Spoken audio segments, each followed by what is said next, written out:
Jadi kalau ajaran Jawa sebenarnya adalah ajaran ma'rifat. Begitu. Jadi Jawa itu lebih apa ya? Lebih condong pada tingkatan agama yang tertinggi. Bagian agama yang tertinggi.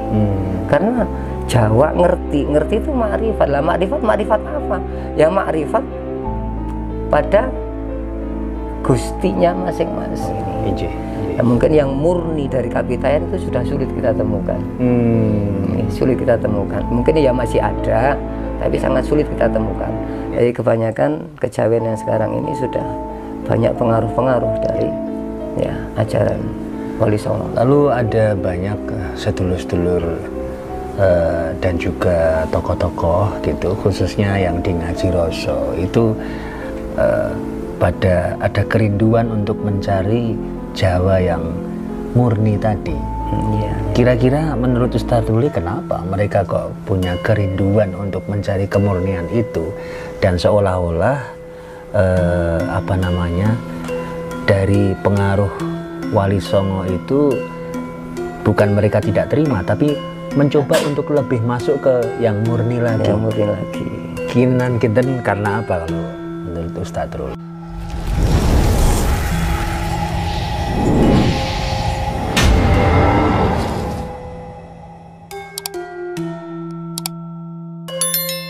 Dimanapun panjenengan berada, alhamdulillah, assalamualaikum warahmatullahi wabarakatuh.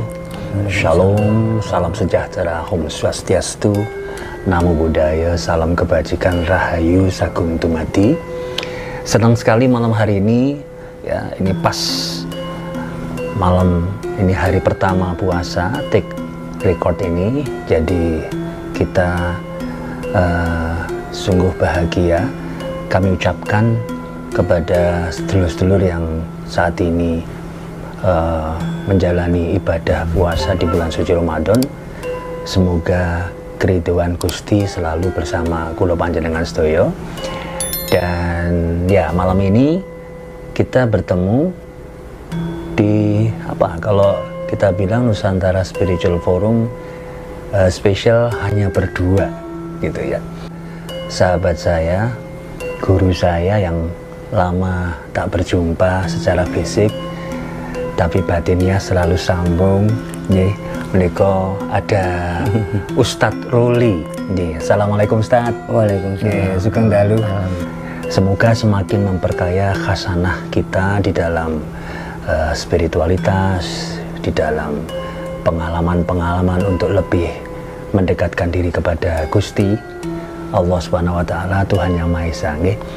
Dan ya Ustadz, langsung saja ini, kalau di Nusantara Spiritual Forum itu yang kami lakukan itu, kita punya istilah gerakan revolusi spiritual Nuswantara Wening Manunggal. Jadi kita sudah masuk di edisi kelima kemarin. Nah, sekarang kita di ke-6 bersama panjenengan. Lah, banyak teman-teman semua untuk mendapatkan pemahaman-pemahaman spiritualitas, jalan-jalan suluk menuju Gusti dengan macam-macam motivasi.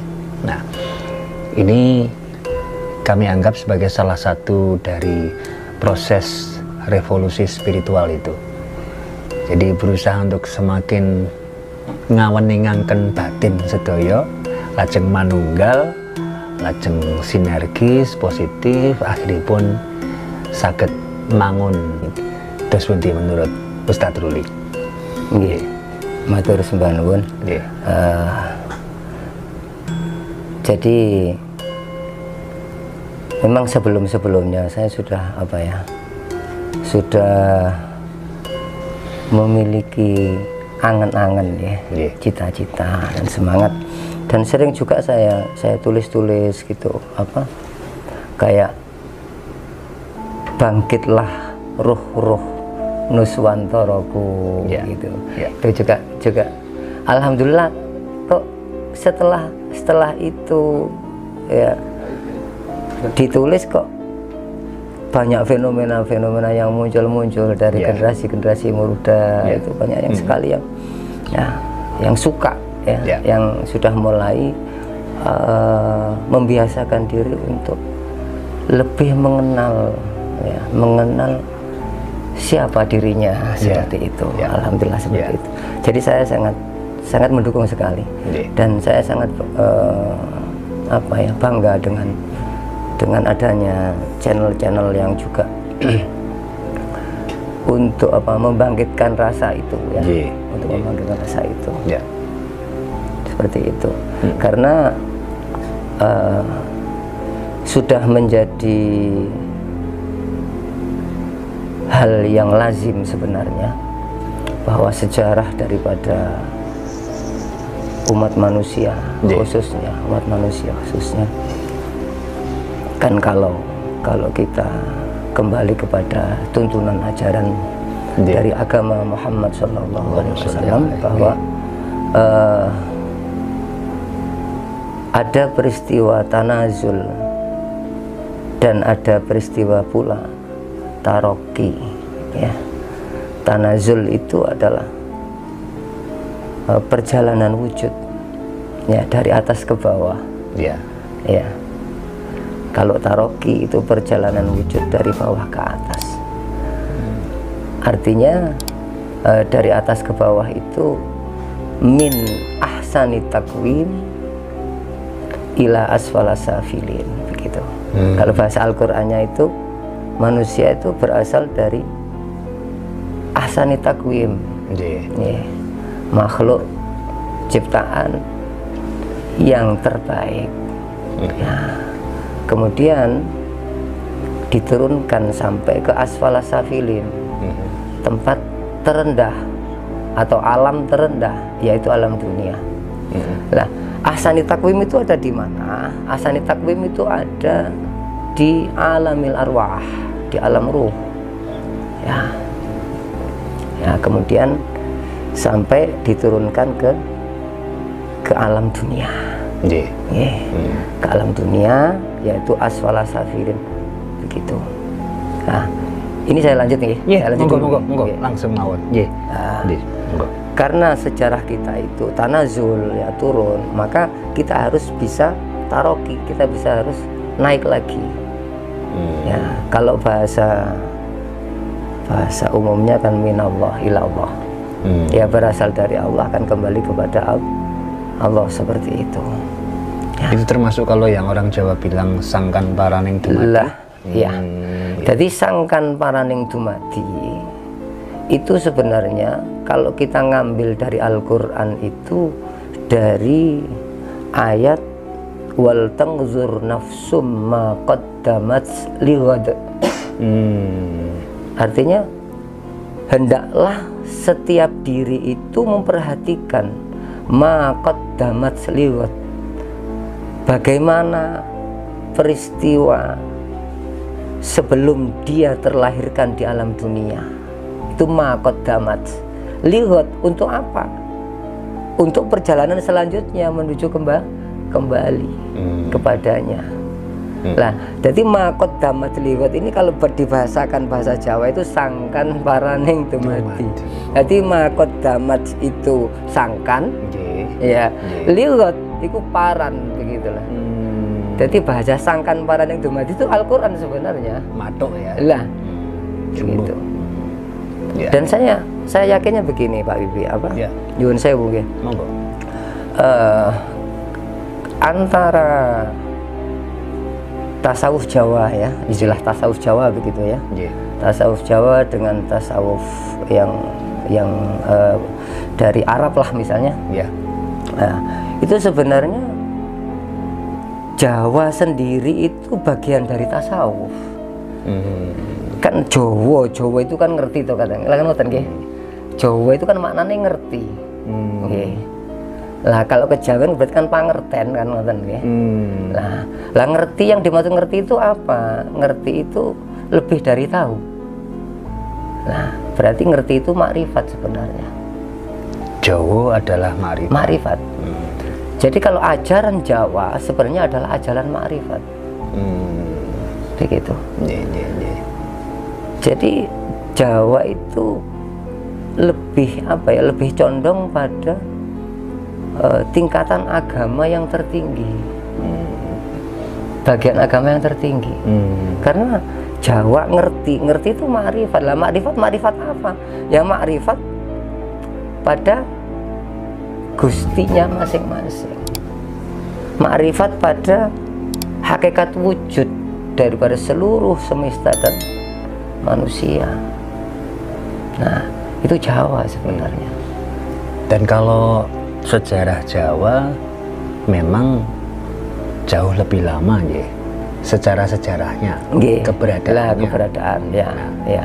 Termasuk apakah yang dimaksud kemarifatan itu sudah ada di dalam leluhur Jawa sebelum ada risalah menika. Nah, hubungannya pun terus nanti menurut Ustadz Ruli. Memang ajaran Jawa atau ma'rifat itu sebelum datangnya agama ke Nusantara ini itu sudah ada. Lihat kita melihat sejarah atau kita membaca sejarah dari Kapitayan misalnya itu kan juga semua ajaran ma'rifat. Ya, semua banyak yang mengenal sangkan paraning dumadi itu semua. Nah, kemudian masuknya daripada Wali Songo itulah itu semakin menguatkan begitu. Jadi semakin menguatkan ajaran Jawa, ajaran pangerten, ajaran ma'rifat yang ada di sini. Nah, sehingga kalau saya teliti, kalau sekarang ini sudah banyak yang pengaruh-pengaruh dari ajaran Wali Songonya. Kalau kejawen yang sekarang ini, nah, mungkin yang murni dari Kapitayan itu sudah sulit kita temukan.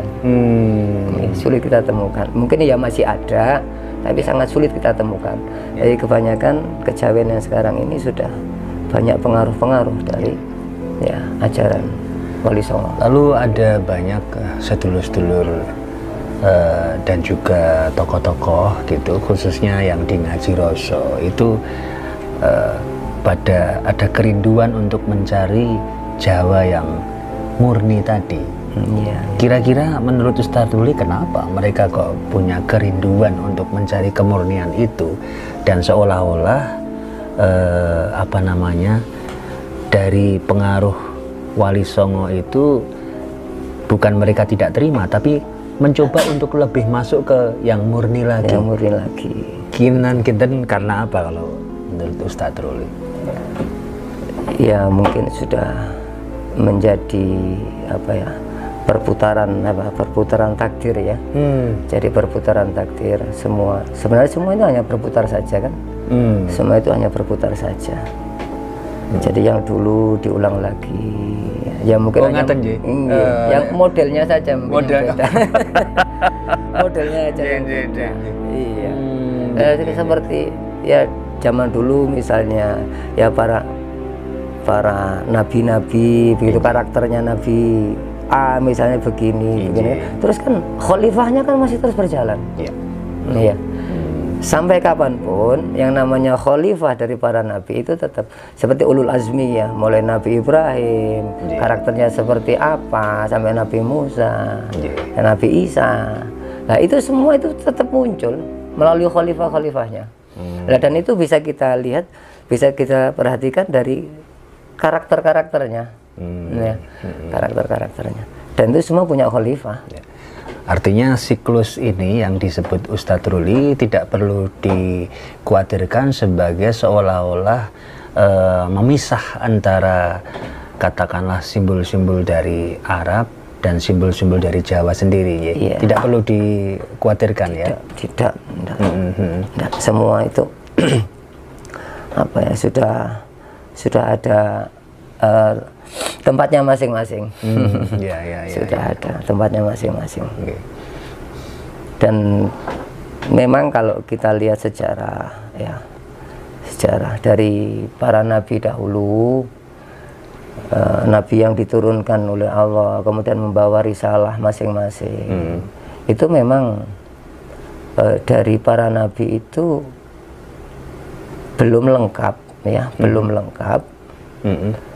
Dan akhirnya dilengkapi oleh khatamun nabiyyin itu, penutup para nabi, Nabi Muhammad itu. Ya. Kalau di dalam kitab Insan Kamil itu dijelaskan bahwa Syekh Abdul Karim Al-Jili itu menggambarkan bahwa Nabi Dawud yang membawa kitab Zabur itu termasuk gambaran daripada perwujudan dari asmaul af'al. Jadi nama perbuatan Allah begitu. Asmaul af'al. Terus Nabi Musa membawa kitab Taurat, itu gambaran dari perwujudan asmaul sifat, dari nama sifat. Kemudian Nabi Isa itu digambarkan karena beliau membawa kitab Injil, itu digambarkan sebagai asmaul zat. Asmaul zat, dari perwujudan dari asmaul zat. Maka beliaunya itu gelarnya kan Roh Kudus. Punya gelar Roh Kudus. Nah, karena dia perwujudan dari asmaul zat.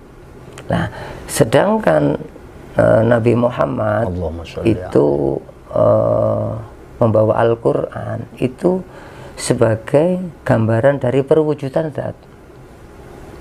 Nah, jadi kalau Kanjeng Nabi Isa asma'ul zat, ya, Nabi Musa asma'ul sifat, Nabi Dawud itu asma'ul af'al. Kalau Kanjeng Nabi Muhammad SAW itu zatnya gambaran sendiri dari zatnya, yang mana di dalam zat itu yatmahillu, ya, tersimpan di dalamnya itu apa, sifat, nama, komplit dan af'al.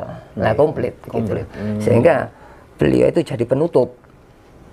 Nabi Isa nggak dijadikan penutup karena beliau perwujudan dari sebagian dari asmaul zatnya. Gitu.